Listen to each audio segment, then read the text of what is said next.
स्वागत है आपका अपने चैनल यूसीसी अविनाश सर में। एक महत्वपूर्ण अपडेट लेकर आपके सामने पुनः उपस्थित हुआ हूँ। अभी की तत्काल की न्यूज आ रही है। शिक्षा विभाग बिहार पटना प्राथमिक शिक्षा निदेशालय आदेश आया है कि बिहार राज्य विद्यालय अध्यापक नियुक्ति स्थानांतरण अनुशासनिक कार्रवाई एवं सेवा शर्त नियमावली 2023 एवं समय समय पर यथा संशोधित के आलोक में बिहार लोक सेवा आयोग के विज्ञापन संख्या 22/2024 के परिप्रेक्ष्य में TRE 3.0 हेतु परिणाम घोषित किया गया है। विद्यालय अध्यापक का परिणाम बिहार लोक सेवा आयोग की वेबसाइट पर देखा जा सकता है। बिहार लोक सेवा आयोग द्वारा विद्यालय अध्यापक हेतु अनुशंसित अभ्यर्थियों को वेरिफिकेशन के लिए उन्हें आवंटित जिला में उपस्थित होना है। सभी अनुपस्थित विद्यालय अध्यापक का वेरिफिकेशन उनके आवंटित जिला के DRCC अथवा जिला शिक्षा चयनित जिला द्वारा चयनित स्थल पर किया जाएगा। वेरिफिकेशन के लिए तिथि एवं टाइमिंग स्लॉट का निर्धारण मुख्यालय स्तर से किया जाएगा। वेरिफिकेशन तीसरा पॉइंट है, वेरिफिकेशन का कार्य पूर्वाह्न 9 बजे से प्रारंभ होगा तथा यह निम्नांकित 5 टाइम स्लॉट में संपन्न होगा। पहला स्लॉट है 9 बजे से 10 साढ़े 10 बजे तक। दूसरा स्लॉट है 10:30 बजे से 12:30 बजे तक। तीसरा स्लॉट है 12 बजे से 1:30 बजे तक। चौथा स्लॉट है 2 बजे से 3:30 बजे तक और पांचवा स्लॉट है 3:30 बजे से 5 बजे तक। देखिए, वेरिफिकेशन हेतु तिथि का निर्धारण निम्नोत किया गया है। आपको बता दें, मूल कोटि के शिक्षक 1 से 5 का जो निर्धारण है वो 21/1/2025 से लेकर के 25/1/2025 तक होगा।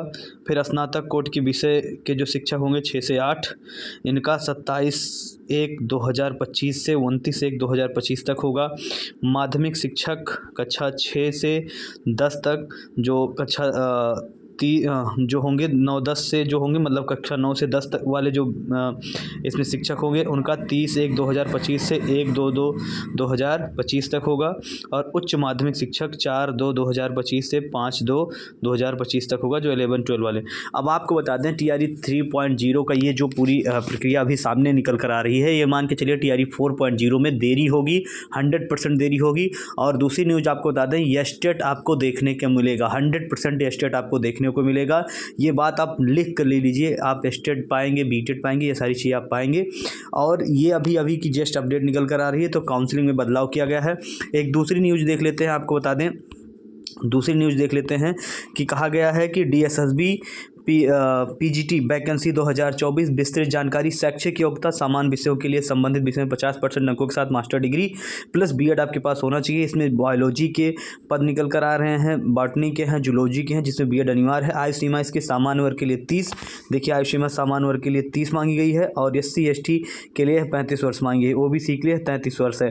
तो आपको बता दें, यह चीज़ें आपके आवेदन प्रारंभ 16 जनवरी से है और इसके आवेदन की अंतिम तिथि 14 फरवरी तक है। परीक्षा का पैटर्न कुल 300 अंकों का होगा और भाग 1 विषय Hindi, English, reasoning, general awareness, mathematics और 2 संबंधित विषय से होंगे।